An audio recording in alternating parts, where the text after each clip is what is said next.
Jasmine Crockett humiliates Kash Patel during tense hearing. What she says will destroy his career. Jasmine Crockett rose from her seat as cameras clicked. The Senate hearing room fell silent. Kash Patel, former Trump advisor, sat before her, poised, confident, dangerous. She took a deep breath, then spoke. Mr. Patel, you promoted the January 6th choir recording. You claimed, we recorded, mastered, and released it. Later, you denied responsibility. Why? Patel shifted. Senator, I didn't create the recording myself. Crockett's eyes narrowed. Your words on Steve Bannon's podcast say otherwise. You said we recorded it in a studio. Do you stand by those words? Patel upped the denial. I didn't do it personally, but we included you, Crockett pressed.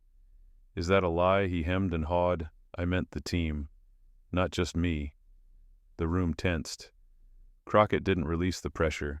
You called it fundraising for families, but you never did due diligence, did you? Did you know who sang on that track? Violent felons who attacked Capitol Police. Patel avoided eye contact. I did not know their records.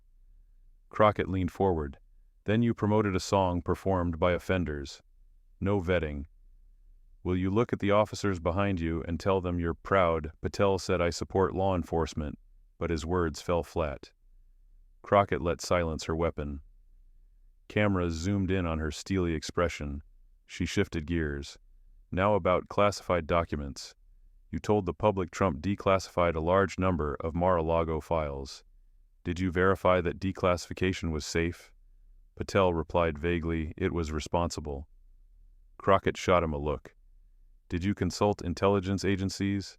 Ask about risking lives. He couldn't answer. With each point, Crockett exposed gaps, lies self-interest. She stood as the session ended, gripping her notes. Cameras followed her gaze to Patel, unflinching, unbowed. The stage was set. 6 parts of confrontation had begun, and Jasmine Crockett had just drawn first blood. Jasmine Crockett returned to the chamber the next morning. She carried a thick binder, pages filled with transcripts, press releases, social media screenshots. Her team had worked overnight. Kash Patel was already seated, flanked by aides and his attorney. He looked rested, too rested. Mr. Patel, she began, no greetings, no banter. Let's pick up where we left off. The hearing room quieted. Reporters scribbled notes. Spectators leaned forward. On Steve Bannon's War Room podcast, Crockett said, flipping open the binder, you told millions. We went to a studio, recorded it, digitized it. Then you promoted the track across social media, called it patriotic. She held up a screenshot. It showed Patel tweeting, support the J6 families. Get our track to #1. That tweet, she said, was posted 72 hours after the FBI released footage showing violent assaults on Capitol Police. Officers being beaten with metal poles, pepper sprayed, and you made them stars. Patel shifted. I did not personally select the choir members, but you helped produce the song, market it, monetize it. He nodded. I raised money for families in need. Crockett countered, you raised money off of convicted felons. Did you vet them? Senator, I trusted my team. She stepped forward. You didn't do your job. If you're applying to run the FBI, you can't hide behind I trusted my team. Gasps echoed through the room. Cameras caught every angle. She continued, now let's talk about classified material. You claimed President Trump declassified hundreds of documents. You suggested this on Fox News OAN and to the Wall Street Journal. Were you there when he declassified them? Not present, no, but I was informed. Informed by whom? The president's directive. Show me the directive, right now. Patel looked to his lawyer. The room held its breath.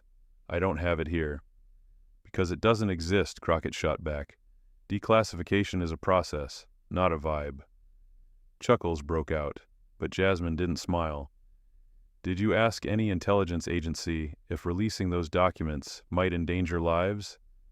That's not my role. And yet you claimed they were safe. You told the world. You framed national security as an afterthought. Patel stayed quiet. Crockett shifted tone. I want to talk about transparency. You told the Wall Street Journal you support full disclosure. Are you willing to release your grand jury testimony related to the Mar-a-Lago investigation? He hesitated. That's up to the courts. That's a dodge. Yes or no? I believe in following the law. Then say it. I support releasing my testimony. He didn't. She moved in. The American people are watching, and they're tired of selective memory. Tired of people who treat national secrets like campaign confetti. Tired of excuses from men who want power without accountability. Patel's attorney objected. The chair overruled. I have one last question, Jasmine said. If you become FBI director, will you pledge to hold accountable anyone who spreads disinformation, regardless of party? Yes. Including yourself, if warranted. Then start today. Retract your claim about Trump's declassification. Admit it was misleading. He refused. Jasmine closed her binder. The tension cracked like lightning. Outside the chamber, news anchors dissected every exchange. TikTok flooded with clips of Crockett's takedown. Hashtags trended. Warren Crockett cuts deep. We means cash. Transparency now. That night, Jasmine stood at the Capitol steps. Reporters swarmed. Are you trying to disqualify him? One asked. She paused. I'm trying to qualify the truth. Behind her, the dome gleamed. Inside, accountability had taken its first breath. The hearing would resume in 24 hours. But the court of public opinion was already wide awake. The third day of hearings dawned with overcast skies and relentless media buzz. The line to enter the Senate chamber wrapped around the block. Inside, the atmosphere was electric. Jasmine Crockett arrived early, reviewing her notes with surgical focus. This wasn't just about discrediting Kash Patel anymore. It was about drawing a line in the sand, truth versus manipulation, law versus spectacle. As the chair gavelled the room into order, Patel resumed his seat, still exuding the smug confidence that had become his signature. Jasmine stood. Mr. Patel, she said without preamble, did you knowingly promote content involving individuals convicted of assaulting federal officers? Patel's mouth twitched. Senator, I did not personally vet. That's not the question, she interrupted. Did you know or did you not? He hesitated. I did not know their criminal records at the time. But you do now? Yes. And do you still support the message of the January 6th choir song, I support free expression, even when it glorifies violence? Patel shifted uncomfortably. That wasn't my intent. Jasmine flipped a page in her binder. I'd like to enter into the record multiple statements where you called these individuals patriots and their music a message of American strength. The clerk took the documents. She continued, let's pivot.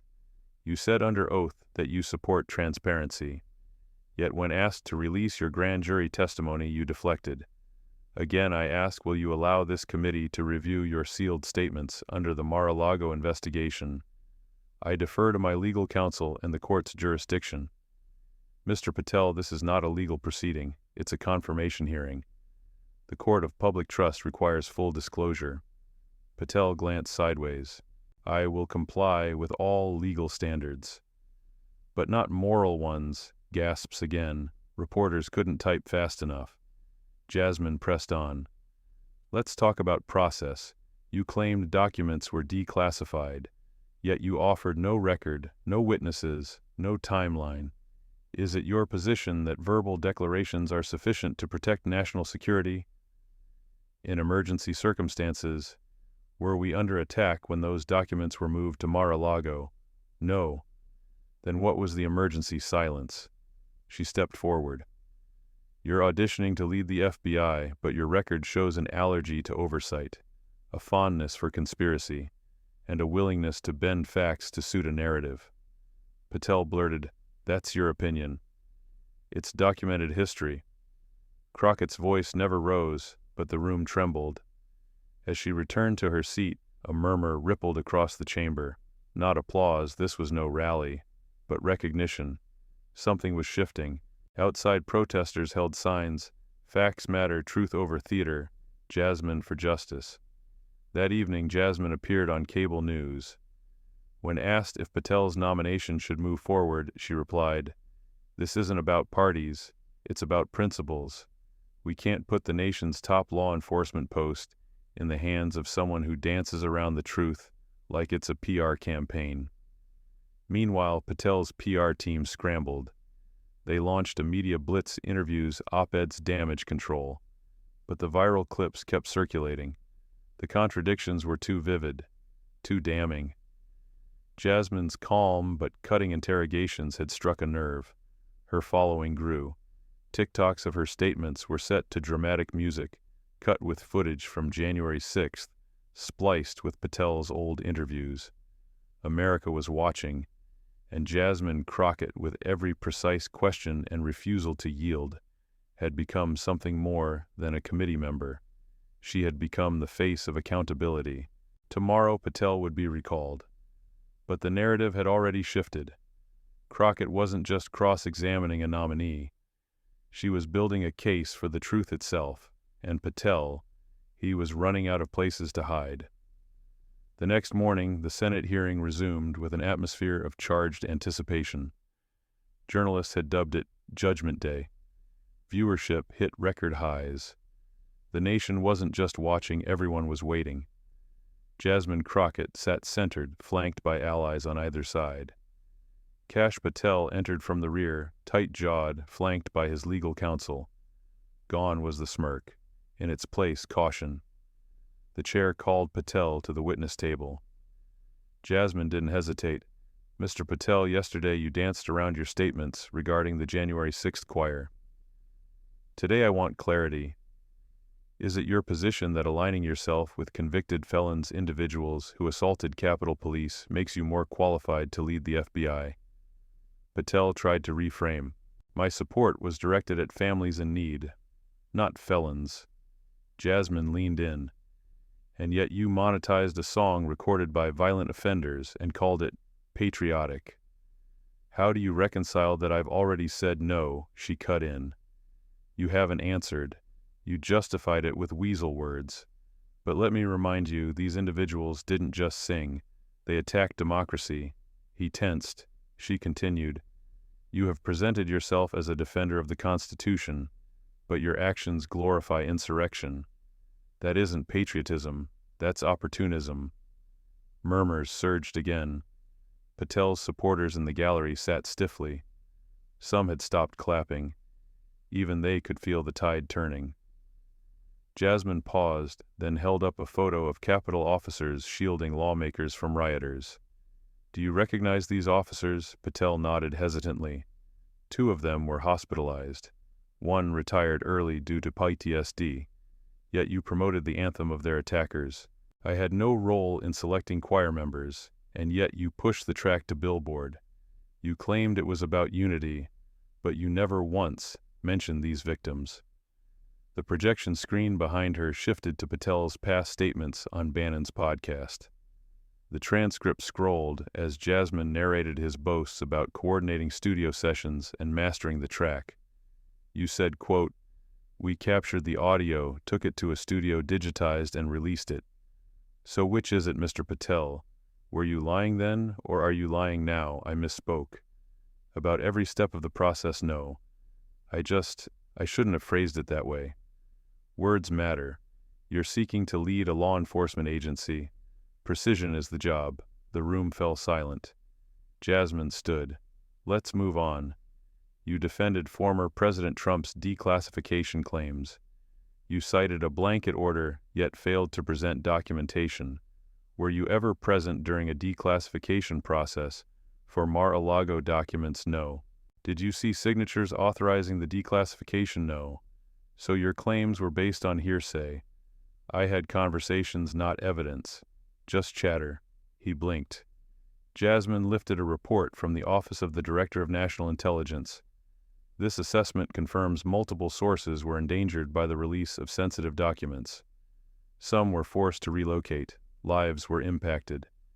Yet you continue to push a narrative that puts ego above security. Patel opened his mouth, then closed it.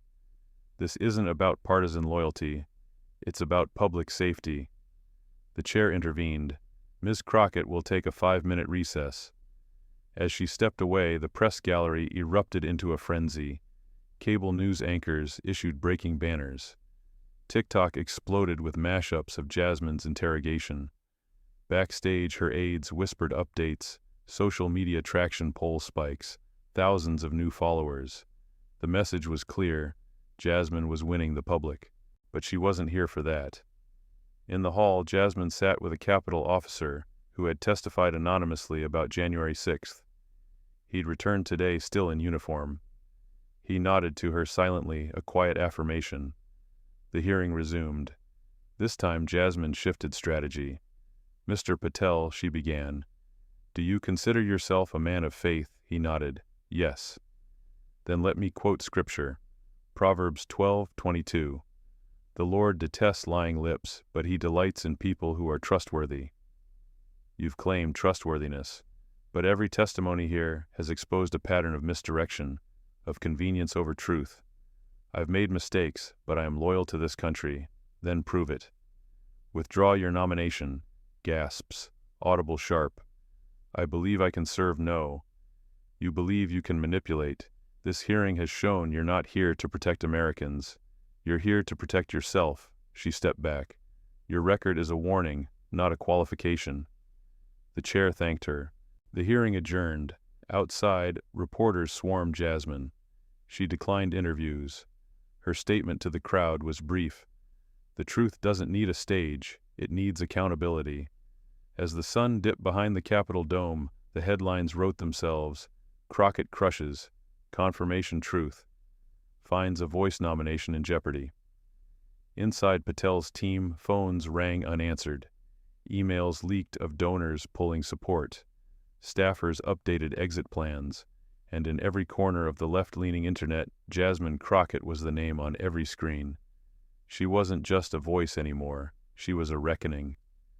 Day 3 of the confirmation hearings dawned under a haze of rising tension. The Senate was abuzz, not just with politicians and aides, but with a national media contingent that had turned the Dirksen building into a pressure cooker.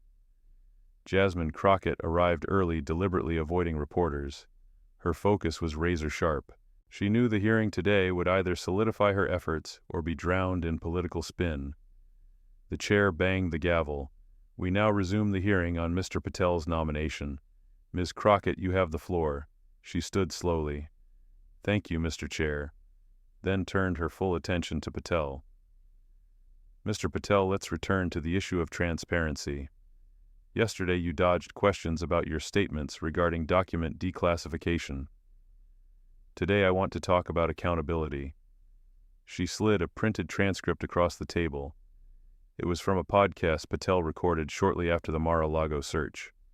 He had insisted the former president had declassified everything. You claimed publicly, and I quote, "Every single document at Mar-a-Lago was declassified. Period." Were you under oath during that podcast? Patel replied, "No, that was a media appearance." Yet millions believed you were speaking as a legal expert, and you never clarified. Did you? I believed it was true at the time, so you provided legal commentary with no evidence, no documentation, and no verification. Patel tensed. I was offering my opinion. But opinions from someone with your background are taken as gospel by those who stormed this very building. Don't you understand the weight of your words? He didn't answer. Jasmine leaned forward. This isn't just about you. This is about every person who heard your voice and took it as a green light to ignore truth, to ignore consequences. The hearing room was utterly silent. Jasmine continued. Let's talk about the grand jury proceedings. You've stated you're in favor of transparency. Will you commit today to releasing your full testimony to the grand jury involved in the classified documents investigation? Patel deflected. I'll follow the law. That's not a yes. I'll comply with any legal requirement. You mean if it protects you politically? The chair intervened. Ms. Crockett, please. Jasmine held up a hand. I'll move on. She tapped her tablet, and the monitors in the hearing room lit up. A slideshow of victims of disinformation campaigns linked to the January 6th riot filled the screen. Families, teachers, veterans. These are people misled by a movement you helped cultivate. They didn't have legal teams. They didn't get podcasts. They got prison time, or lost loved ones, or lost trust in a government that allowed opportunists to masquerade as patriots. Patel shifted. You're implying I'm responsible for what others chose to do. I'm saying leadership has consequences, and you wielded influence without accountability. The chair called for a 10-minute recess. In the hallway, media swarmed Patel's team. Reporters cornered a former aide who muttered under pressure, "We knew it'd be rough, but not like this." Inside, Jasmine sat quietly. Her staffer handed her a note. Public sentiment polling shows 73% against Patel nomination. She didn't smile. "It's not about polling," she said. "It's about precedent." The hearing reconvened. Now the ranking GOP member tried to defend Patel, calling the hearing a partisan trial. Jasmine stood.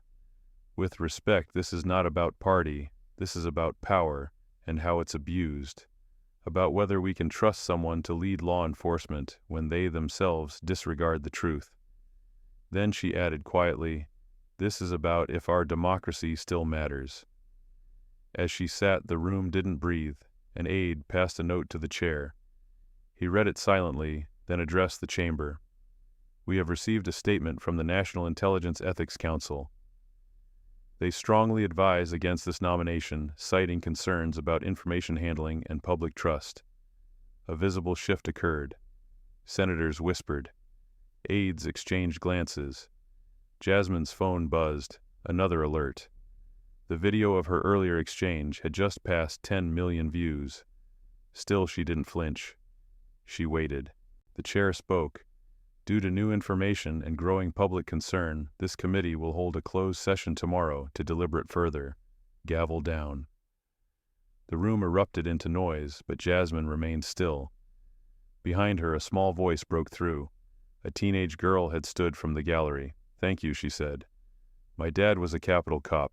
He hasn't slept in 2 years." Jasmine stood slowly and met the girl's gaze. "Then we keep going. For him." Outside, the headlines now read, "Patel nomination in collapse Crockett demands, reckoning truth on trial." The day of the closed-door session arrived under a cloud of public scrutiny. The steps of the Capitol were packed with protesters, activists, and TV crews. Hashtags like Shire Reject Patel and Char Crockett for Truth trended globally. The public had spoken, and now the Senate had to answer. Inside the chamber, the atmosphere was electric. The committee gathered in secrecy, but leaks had already emerged. The Ethics Council's report was damning. Patel's evasions, contradictions, and his proximity to violent actors were laid bare. Jasmine Crockett entered the hearing room later for the public statement. Cameras clicked. Flashes lit her silhouette like a beacon of accountability. The chair called the session to order. "Before we deliver the committee's findings, we will allow closing statements." "Representative Crockett, you may begin." She stood slowly, drawing the attention of a nation. "Thank you, Mr. Chair. I stand not as a partisan, but as a patriot who believes that law, not loyalty, should define leadership." She turned to Patel. "Mr. Patel, you had a choice, to stand for the law or stand beside those who trampled it. You chose poorly. Not because of a moment's mistake, but because of a pattern of minimizing, deflecting, and misleading." Crockett tapped her notes. "We are asked to entrust the nation's highest law enforcement body to a man who has, by his own record, shown disregard for truth, due diligence, and the solemn duty of public service. This is not just bad judgment. This is a danger." She stepped back. "This is our red line." The chair nodded solemnly. "Thank you. Mr. Patel, you may speak." Patel rose, visibly agitated but composed. "I came here under attack, not for what I've done, but for what I represent. I reject the idea that patriotism is only valid if it conforms to one party's ideology." He gestured toward Crockett. "You've made this personal. You've taken my service and twisted it into a weapon. But I will not apologize for standing up for voices the mainstream rejects." Crockett did not respond. She let his words sit. The chair turned serious. "This committee has reviewed all materials, including the National Intelligence Ethics Council report, Patel's past public statements, and classified briefings." He took a breath. "It is the judgment of this committee that Mr. Patel is unfit to lead the FBI." Gasps rippled across the chamber. Outside cheers erupted from crowds. The chair continued. "Furthermore, we recommend the Department of Justice open an inquiry into potential misconduct during Mr. Patel's time in government service, particularly surrounding classified documents and public misinformation." Patel's face darkened. He turned to his counsel, whispering fiercely. Jasmine remained still. After the hearing adjourned, she was swarmed by reporters. A staffer pulled her aside. "You're trending again, this time globally. You've become the face of accountability." She shook her head. "I didn't do this to trend. I did it because someone had to draw the line." Later that evening on the Capitol steps, she held an impromptu press conference. "Let me be clear," she said. "This wasn't a victory for me. This was a victory for the truth. For every Capitol officer who stood their ground. For every citizen who believed the system had forgotten them. For democracy." She looked at the cameras. "We may face louder lies and more dangerous distractions in the future. But if we meet them with clarity, courage, and consistency, truth wins." The next morning, editorial headlines read, "Crockett crushes, confirmation Senate rejects, radical nominee, a voice for the people prevails." Think tanks began circulating policy briefs titled The Crockett Doctrine, outlining standards for accountability and ethical nomination processes. In schools and town halls, people debated not just Patel's fall, but the new standards Jasmine helped forge. A mural went up in Dallas, depicting her standing firm against a tidal wave of propaganda emblazoned with the phrase, "Truth doesn't tremble." In private, Jasmine wrote in her journal, this wasn't about one man.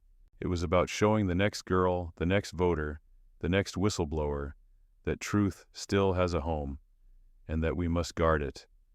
She closed her notebook ready for whatever came next. Because the battle may have ended, but the war for democracy never truly sleeps.